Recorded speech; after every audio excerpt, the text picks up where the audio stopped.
Okay, good morning. Today is June 15th, it's 9 a.m., and this is the first meeting, at least in my recollection, of the Nuisance Abatement Committee of the City of Auburn. We're going to take the opportunity today not to hear any particular cases, but to go over the administrative procedures and the purpose of this committee. I want to remind the folks that are in the audience here today that we aren't going to have an opportunity due to our limited time frame to hear your complaints. Hopefully you learn a little bit about our process while you're here today.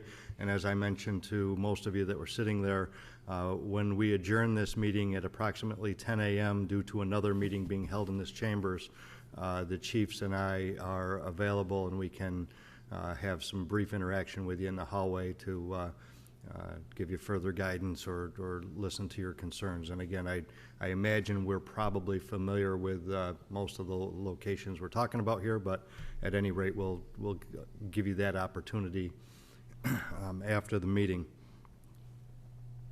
So the makeup of the Nuisance Abatement Committee is whoever is sitting in the city manager's seat, and both our police chief and fire chief. That is set out in the rules of the Nuisance Abatement Committee.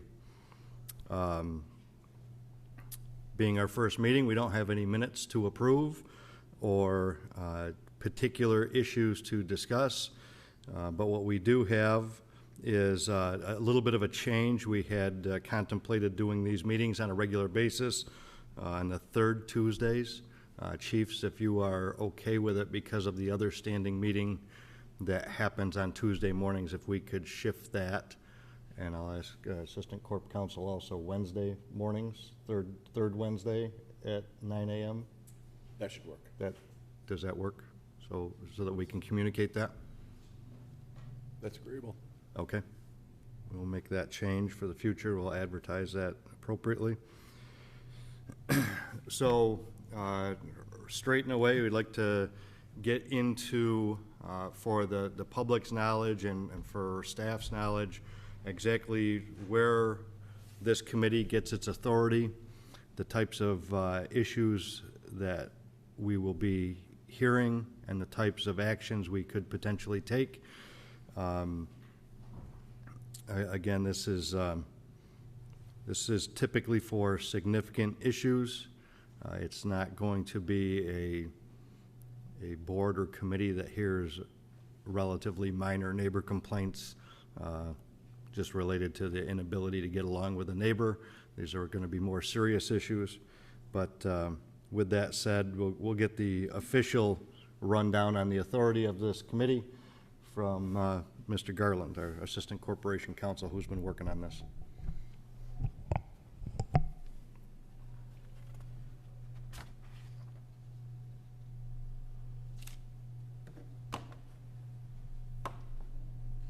Thank you, Mr. Manager.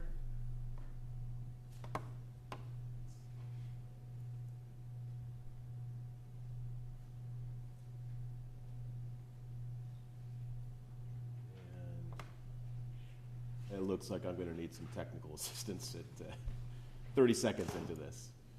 Let's see. Yeah, well, just how do I get the slideshow?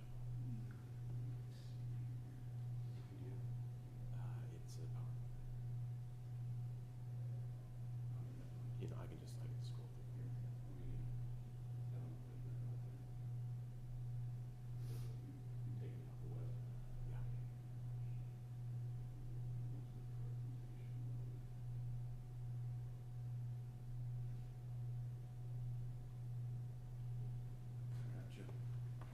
Yeah. There's a future for this young man in IT, I think, as for his retirement.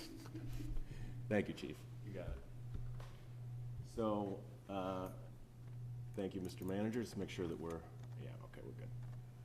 All right, so as the manager said, this is brand new to all of us, but it's been in the City of Auburn Municipal Code for going on 20 years now, I believe. So it is a a piece of the code that has not been fully utilized, in my opinion, and I think in the opinion of a lot of people in City Hall and in the two departments that make up the board along with the city manager. So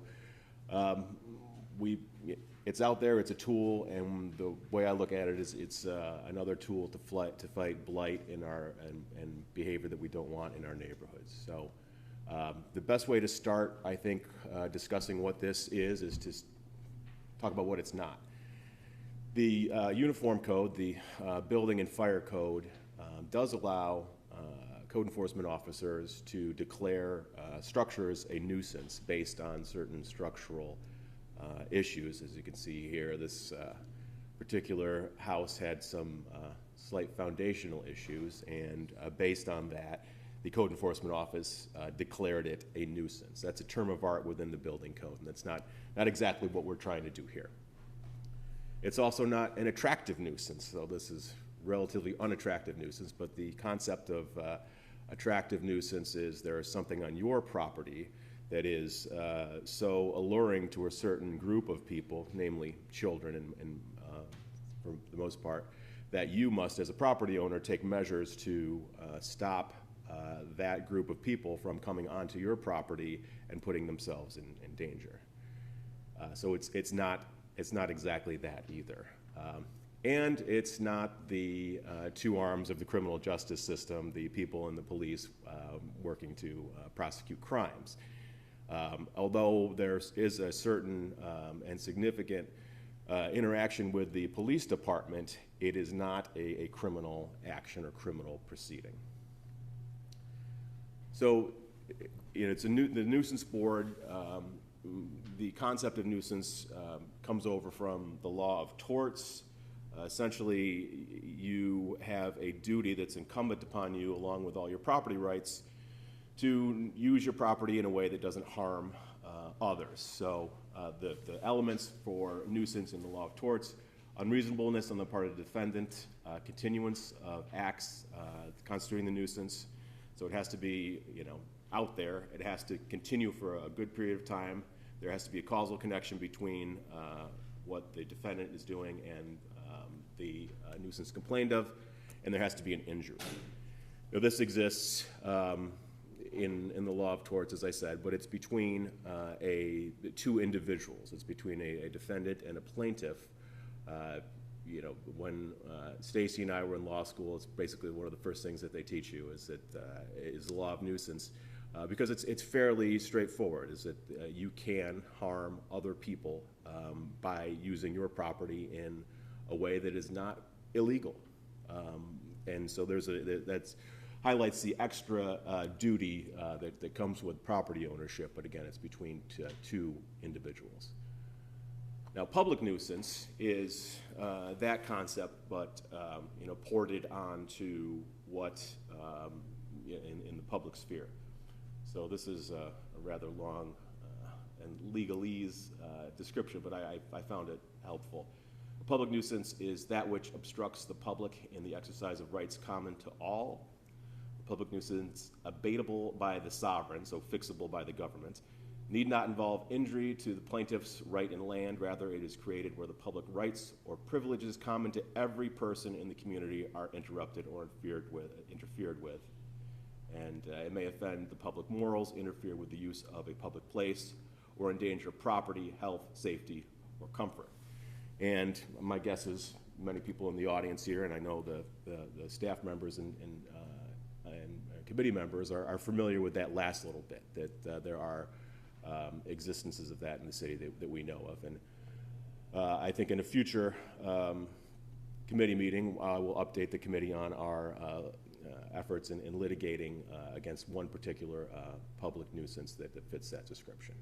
But this public nuisance, as described here, is what we're trying to take on and stop within the city of Auburn. Our municipal code has a section on public nuisance.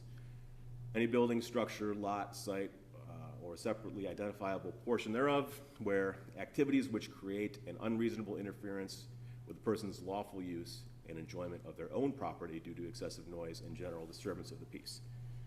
So that's, as you can see, there's a strong relationship to the more legalistic description and what we have here within our own code. Now, the nuisance chapter has it has 3 sections about defining nuisances. The first 2 largely discuss criminal convictions for certain sections of the New York State penal law. Drug offenses, gun offenses, there's some public health law offenses, but those are specific criminal offenses which, per our nuisance statute, require a conviction in a court of law to render themselves actionable by this body. And that, as the chief can tell you, that's a pretty high bar, and it takes a long time. You know, a criminal case, I don't know how things are these days, but when I was at the district attorney's office, you know, even though the criminal procedure law requires that cases be prosecuted within a certain amount of time, basically every case that I ever had went past that 6-month or 1-year threshold, and that's the timeline that we're talking about for the criminal justice system. So, since that isn't particularly responsive to neighborhood issues that we're dealing with here, there is a 3rd section within the nuisance chapter which also defines nuisances but in ways that are not as reliant or dependent on a criminal conviction. So you can see here, suffering or permitting the premises to become disorderly, operating a business at the premises in a manner which causes it to be a source of disruption for the neighborhood. Activities, I've bolded this, activities which result in numerous police investigations within a 6-month period of time. I bolded this element out because it is the theory of the case in the particular matter that we have in Supreme Court now. That, and if you think about it for a second, that is a real harm that is visited upon neighbors, that within a 6-month period of time, relatively short period of time, a house in your neighborhood has numerous police investigations. That's something that neighbors observe, and that affects neighbors in a deleterious way. Finally, the last section, I'm not sure how many cases will come in front of this committee pertaining to infestations, but our code does allow for that, and perhaps this section could be used because there's permitting situations or conditions which allow infestation, essentially. This may be applicable to a hoarding situation, although I think we would have to have a fairly straightforward case for that to be something that this board may want to take on. So there are a couple of evidentiary presumptions which I think it's important to touch on. These are prima facie evidence, or discuss prima facie evidence, which means that if certain conditions exist, a rebuttable presumption that the case has been made comes into being. So any building within 1 year prior to the commencement of the action under this chapter where there have occurred 4 or more violations, now violation is a term of art in the nuisance chapter, shall be prima facie evidence that a public nuisance exists at this said location. So if there have been 4 more violations within a year, the plaintiff has, in this case would be the city of Auburn, has made their case, and the defendant may rebut that to weaken the city's case. But that's what prima facie evidence means largely. The second piece of it is any building within the period of 1 year prior to the commencement of the action, there has been presented a preponderance of the evidence of repeated criminal activity which has an adverse impact, and then that's also a term of art, shall be prima facie evidence that a public nuisance exists at said location. So violation, per our nuisance statute, is not a criminal conviction. only a preponderance of the evidence that prohibited conduct is occurring or has occurred. Now, that preponderance of evidence can come in the form of police reports, investigative reports, search warrants, police surveillance, and convictions. Now, and also, those are all things that would come from the police department if available. Some of these things are not going to be available at all times, would be my guess.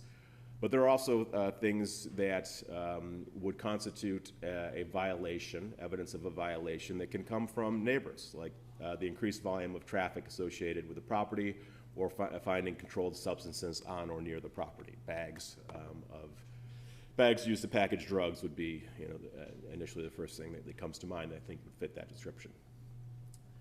Adverse impact is, again, a term of art which, if proven, constitutes prima facie evidence of a nuisance. And again, similar sorts of documents can prove an adverse impact: search warrants, undercover purchases, or investigative purchases of controlled substance, arrests for controlled substances, or criminal possession of weapons. Again, these are all things that would come from the police department.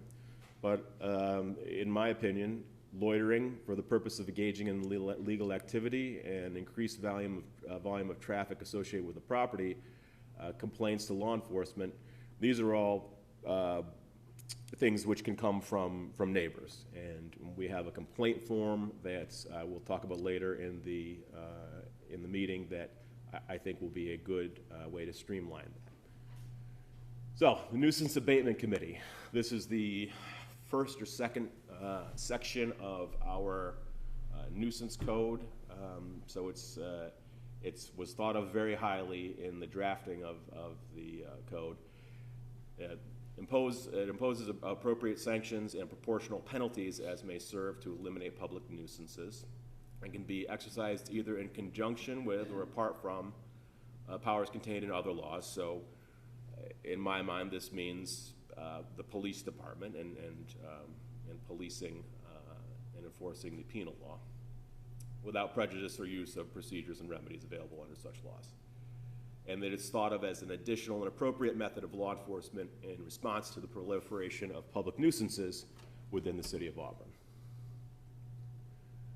So moving on to the administrative process, notice and opportunity to be heard. That's the code speaks of that, and this is a due process right. The city must serve notice upon the owner, lessor, lessee, and mortgagee by code. And I think it's worthwhile at this point to kind of take a step back and just to delineate where we would be in the process. The best way for me to describe that, I think, is the analog in litigation would be: this is the time for summons and complaint.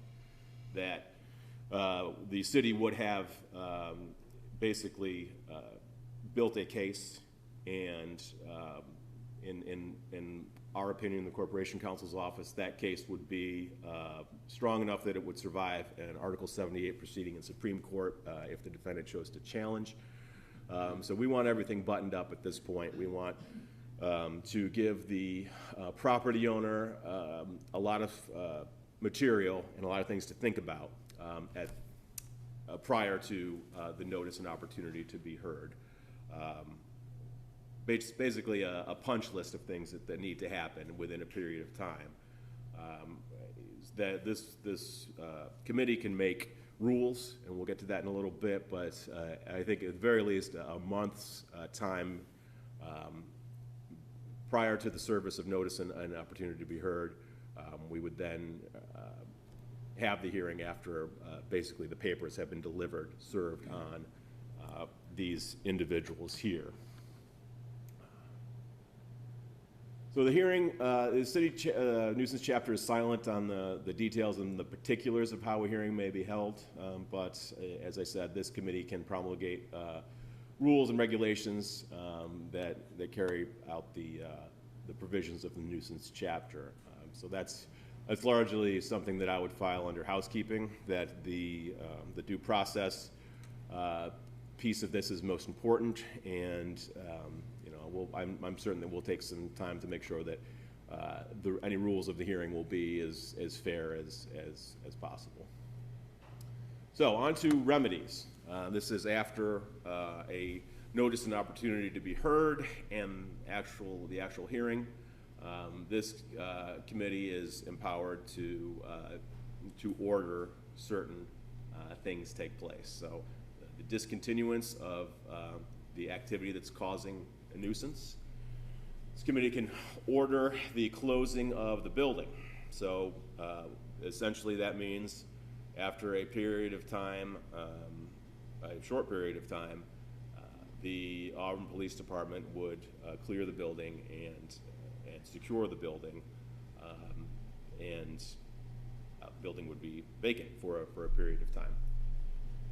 This committee has the ability to suspend or revoke a C of O for 6 months or a year, to suspend or revoke any occupational license or permit issued by the city. So this particular item is more applicable, I think, to a business, but you know, there are certainly in other larger cities businesses which constitute a nuisance. So perhaps that will come in front of this committee, and to suspend eligibility to secure grants or loans from the city of Auburn.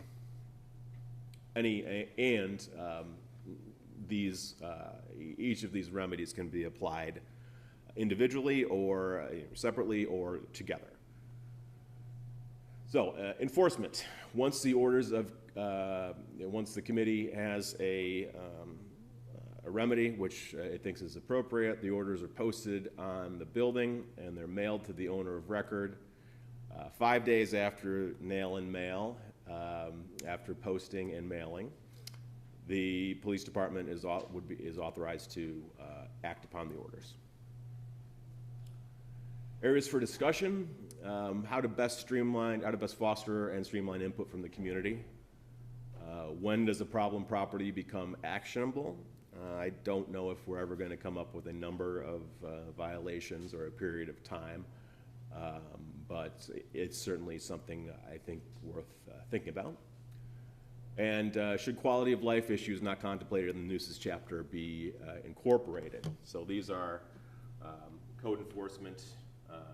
There are a lot of municipalities throughout New York State that have nuisance chapters of their own that do incorporate code enforcement issues. So this, finally, I'll just finish with getting in a plug for my favorite piece of software here. This is the building blocks package that we, through the planning department and city manager's office, have been working to really implement. This is a good example, along with the departments that make up this committee, working together with the folks in City Hall. This is that's going to be necessary, of course, I think, to the success of this committee, but this ability to analyze data and process data in a meaningful and expedient way is going to be very helpful. So we'll just go to police calls for service. Let's say within the last 12 months, let's say 20. That seems like a lot. So let's see what we have here for 20. I think I might have heard a comment from the chief over there that 20 may not be a lot, and you can see there's a lot of properties here that have had over 20 calls for service in the last year. So, well, if that's not a lot, then let's say 30. 300. 30. And there are still a significant amount of properties that would fit that. So let's see. Can you remove commercial from that and just? Yes, thank you, Chief. That's definitely part of it. Let's see. So service. Let's say in the last 6 months, building attributes, property attributes, use, residential. So this, there it is. There's the big one that we've litigated on. So we know that 30 in the last 12 years is a lot, or 12 months is a lot. Let's see, 20 in the last 12 months. And these are non-commercial, these are residences that have had a significant amount of police activity in the last 12 months. So I think we can use this as a tool to guide this particular committee in where to go next, I guess. So with that, I'm finished up here unless there's any questions. I think one of the things to keep in mind is what you're looking at on the screen is calls for service, and not to say that those calls are not legitimate calls for service or significant issues, but there is also a possibility, and it'll be up to the committee to look at that and get information from the staff. In cases of ongoing neighbor disputes, we will look through to find out what the nature of those calls were and if there was any action taken, right? So if I was having an issue with my neighbor, I could attempt to bolster my argument by just repeatedly calling the police department for issues maybe that don't rise to that level. While we encourage folks to call the police department when they're having a legitimate issue, we also need to be careful about abuse of the system.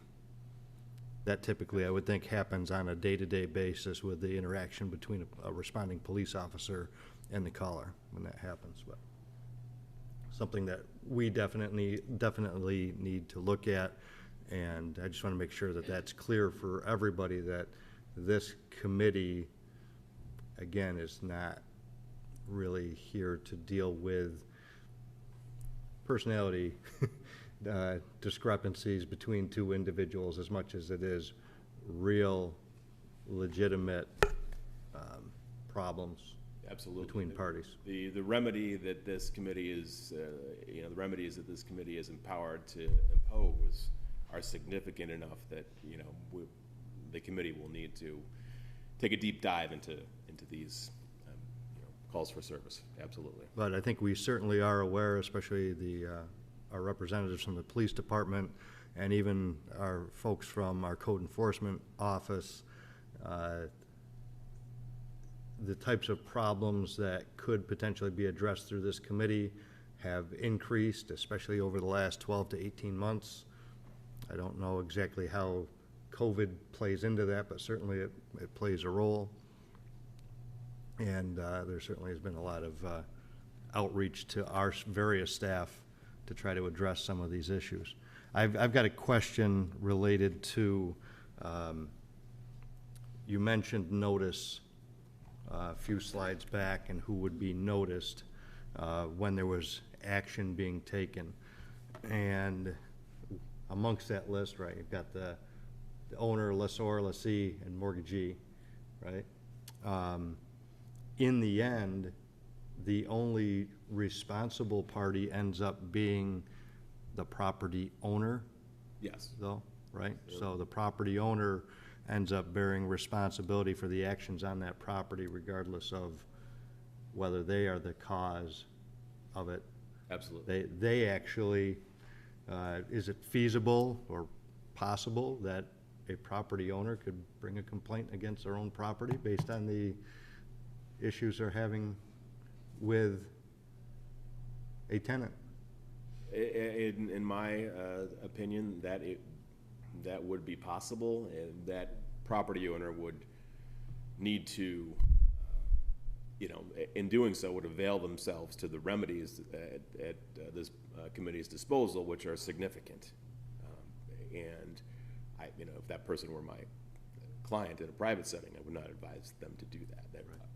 I would see that could possibly, as we're talking now with the moratorium on evictions still in play, we've seen landlords, property owners become pretty creative on how to work around that eviction process. So I could see this trying to play into that remedy. Sure. And the good thing about this committee is that, and doing this administratively, is that there are no particular laws of procedure passed by the New York State Legislature that require that everyone that files out a particular piece of paperwork, in such as an eviction proceeding, gets to be heard. You know, we can filter that, you know, largely. And my strong suspicion is that this committee would not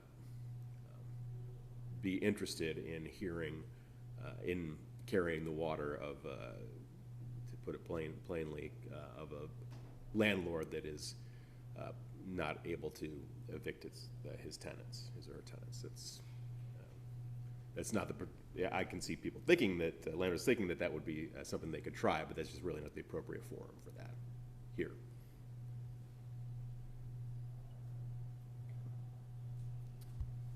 So, as a matter of procedure, what we will end up doing is we'll take complaints. Those complaints could come either from staff, potentially from code enforcement, potentially from the police department when they are aware, notice a market increase in the number of responses or complaints related to a property, or it could come from a neighbor, correct? Yes. Is there any restriction on where that complaint could come from? So I live on the west end, right? Do I have to be contiguous to a property or in a general vicinity, proximity to a property in order to do that? My initial thought on that is that well, certainly there's no prohibition in the nuisance chapter regarding that. However, the two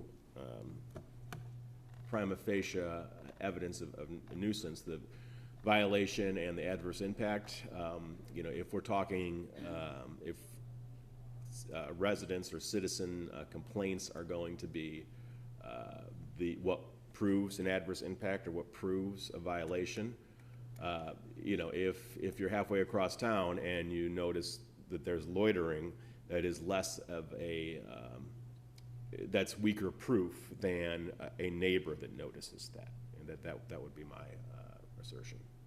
You have a hard time attributing the impact on you personally. Yes.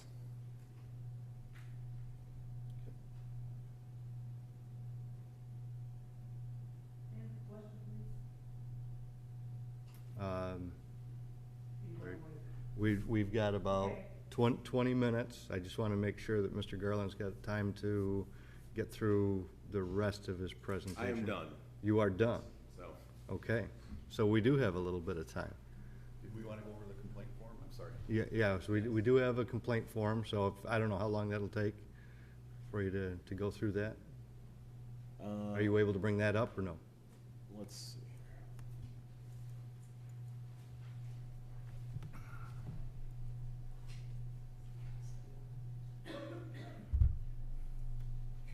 Thank you, Manager. I should have touched on this in my presentation. So this is, I believe I referenced the complaint form. This is the complaint form that we are pushing out. I believe is on our.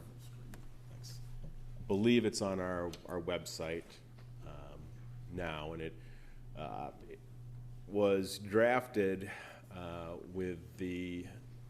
Thank you, Chief. With the idea in mind that we don't want to discourage public input, certainly, but that a nuisance is a term of art within the city municipal code, meaning it's defined in a particular way and has elements, as hopefully was clear from my presentation, that there are legal thresholds that need to be met. So the form was drafted, as I said, to help people who are experiencing a problem property in their neighborhood hone down on exactly what those activities are that they're observing, and help us internally determine whether or not that could factor in as a violation, as we discussed, or adverse impact, which would help us, help the city determine whether or not there was a nuisance taking place in the neighborhood. So, and this section here are some of the things that can go to prove a nuisance, or would present prima facie evidence of a nuisance under the violation theory or the adverse impact theory. There is also a section here, I believe, right up top here. Do you wish to remain anonymous at this time? However, we've only had one of these cases so far, in which we were currently litigating. Certainly, it's understandable that if people wish to remain anonymous, we would honor that wish. But in the case that we're litigating now, neighbors were very brave, frankly, in my opinion, and decided to put their name on paper and swear affidavits. So we will be looking for that form of proof in our administrative process as well. So this section here of the form lets the individual that's filling out the form list any other people that they think might have knowledge of similar incidents. So we are looking to put together as strong of a case as we can, and my hope is that this form will help us do that. Can I add to that in regards, like Corp Counsel, Mr. Garland stated, you do have that right to remain anonymous, but this is a partnership that we see. We need the public's help. We need you that lives in the neighborhood, feeling the adverse effects of the nuisance personally, because we don't at 46 North Street all the time. Yeah, we do respond to your calls for service, but it really is impactful when we can take an affidavit from you, the neighbor, and how it's changing or affecting your life. So if we can get your cooperation, the adage, help us help you, that really comes into play.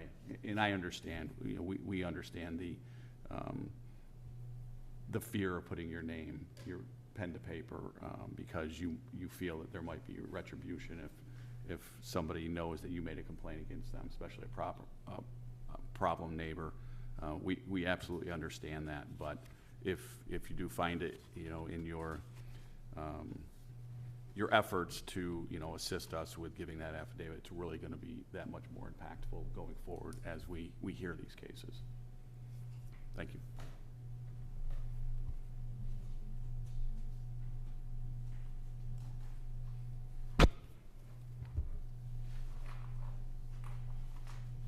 So, Mr. Garland, as we move throughout this, and I think probably by the next time we meet, we'll have some actual addresses to discuss. I can't believe, looking out here at the audience, that we won't have at least a few items to discuss the next time around.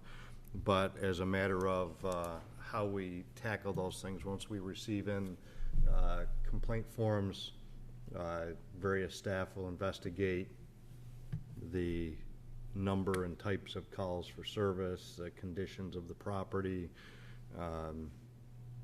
and do some of that background work.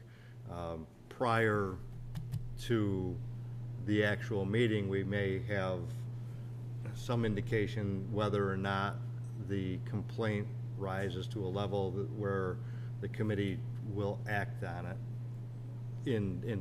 take some sort of punitive action.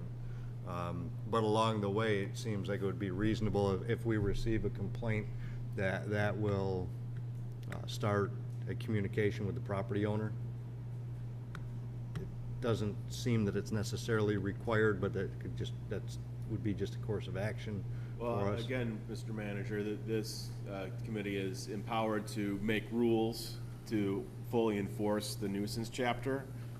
So in my opinion, that means that an intermediate step could be crafted where certain measures are taken to let the owner know that, property owner know that they are on the city's radar, and, you know, perhaps they had no idea of the particular situation, and they wish to not allow a nuisance to take place. So I think that's absolutely within this board's power.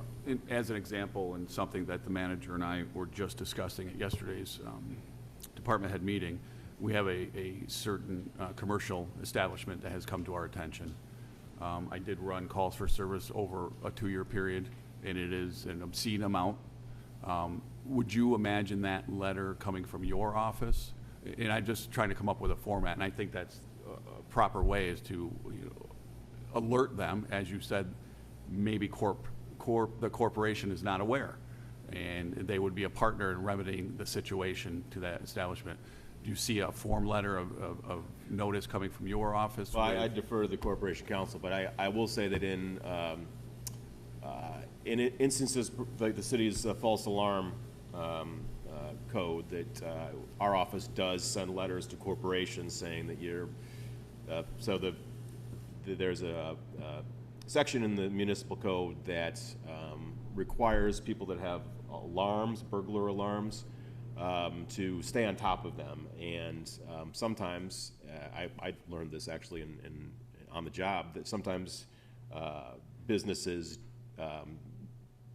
let alarms go, basically, and don't pay attention to how many false alarms they're having, and that the city expends resources in responding to those false alarms. And so there's a section in the municipal code which sets a fine after a certain number of false alarms. So the Corporation Counsel's office, after receiving correspondence from the police department, will notify that, oftentimes corporate entity that they're, whoever they have boots on the ground in Auburn, New York, is not paying attention to this particular piece of the municipal code. And perhaps that's how we would tackle. And I'm just asking for a matter of procedure. I surely don't want to put more work on your office, but if we could come up with a form letter, I should say, sure, when these types of things come to our attention, that we can start that process with the notification. And I think this one that we spoke about may be a good first step as well on that commercial entity. So we'll discuss that further. Thank you. Anything else, chiefs? You're awful quiet, Taking it all in. You got a lot to say. Yeah. Okay. Where do we hand in the complaint once we fill it out? You can send that directly to the city manager's office if you'd like, and we'll process them from there. We have approximately 15 minutes before we need to vacate council chambers to allow the next scheduled meeting to happen here. If some of you have got some questions or clarifications, we can allow that now. I just ask you to keep your comments or questions brief. We'll do the best we can to answer them. We'll adjourn this meeting just before 10 o'clock. And as I mentioned before, if some of you have questions for the chiefs or myself, we'll attempt to at least hear what you have to say. I'm not going to tell you we're going to give you an official response in the hallway, but I know many of you have concerns and have taken the time to come here today and listen to this, so we'll try to accommodate that. So, ma'am, I think you had your hand up before. If you don't mind, could you come up to the podium? Do you mind doing that so that everybody can hear you? Can you speak really loud then? Because this is being live streamed and recorded, so we want to make sure that that's audible. I'm misguided, but this all seems to revolve around unresponsive landlords/owners. I mean, I own property. I'm aware of how my property is kept. It's,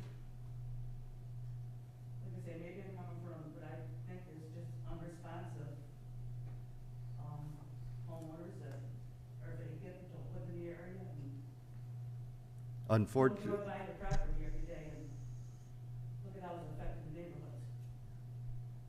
Unfortunately, that's not what we necessarily see on a day-to-day basis. I can tell you, years ago when we started to venture into the vacant property registry, we really thought that a lot of the ownership was going to be absentee owners that lived out of state, and I was unfortunately surprised how many of the property was locally owned and just not maintained.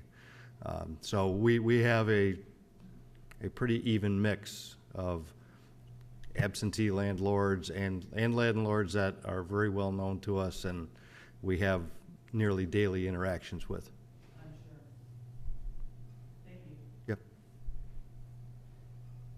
We've got a couple minutes if there's any more things.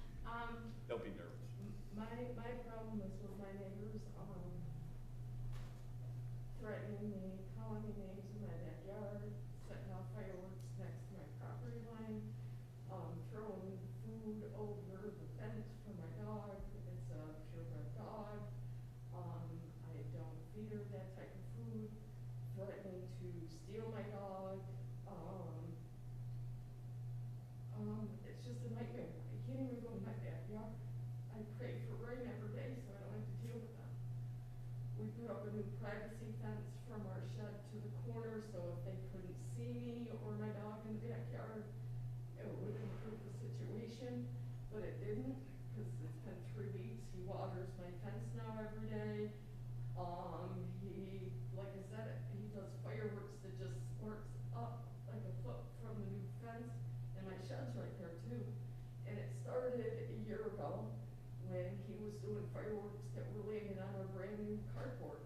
The fireworks themselves were landing on them. And we've called the police a number of times. He goes by my house now. He did last night when I was coming home from work, and he just stares at me. I've gone to try to get a restraining order against him because he threatened to throw a punch in my face. And like I said, we've been there for 25 years. We've never had problems with neighbors because it's horrible. He says he's going to jump me if I walk my dog. I just don't know what to do. I can't get a restraining order, nothing. And he's a known criminal. There was an article in the paper from him in 2012 saying the interview was about a career criminal. We've contacted the landlords. Well, the landlord, no offense to landlords, they said that they deny it. I sent them videos. I sent them. I get nothing. Okay. Again, we don't have the time or ability at this point in time to get into details of specific cases. A lot of things that you mentioned, as I seem very aware, are issues that are law enforcement issues, that are calls that when those things are happening, it should probably be a call from you to 911. Right. And it sounds like you have some experience there, but I'm sure the police chief can. Because I'm the one that calls, he threatens me. I understand that. I would ask that the police chief just have somebody communicate with you. I don't know if that's already happened, but we do have some points of contact in the police department to help you work through those issues. Not saying that this is not a potential vehicle to get you where you need to be. That is one option, working with the police department. And I will say, as I'm looking out into the audience at our corporation council, one of the remedies that is out there that is very, very seldom utilized is a direct action between you and your neighbor, a civil action between you and a neighbor or a neighboring property owner in the courts as well. Just throwing it out there so that you're aware. Association to get an attorney. No one, I can't come up with an attorney. Okay. I talked to Mike, I talked to Jared, I've talked to people. And trust me, I'm gonna get, he's gonna say stuff because I was here today, because you'll know. The neighbor. Okay. All right. Again, I know the police chief's writing down notes here. We'll have some further communication with you. Okay? I just want to be safe in my house. Right. Okay. I think at this point, so that the next meeting can get in here, now would probably be a good time to adjourn this meeting. I want to remind everybody that the next meeting will be Wednesday, July 21st at 9 a.m. All right, we'll continue this on a fairly regular basis on the third Wednesday of each month at 9 a.m. Okay. Chief Fritz, you good? I'm all set, thank you. Probably do a official motion to adjourn. If one of the chiefs would be willing to do that. I'll second that. Oh, wow, okay. All in Takes care favor? of that in short order. Okay. Motion to adjourn. Aye. Aye. All right. Meeting is adjourned. Thank you. Thank you, Mr. Garland. Thank you.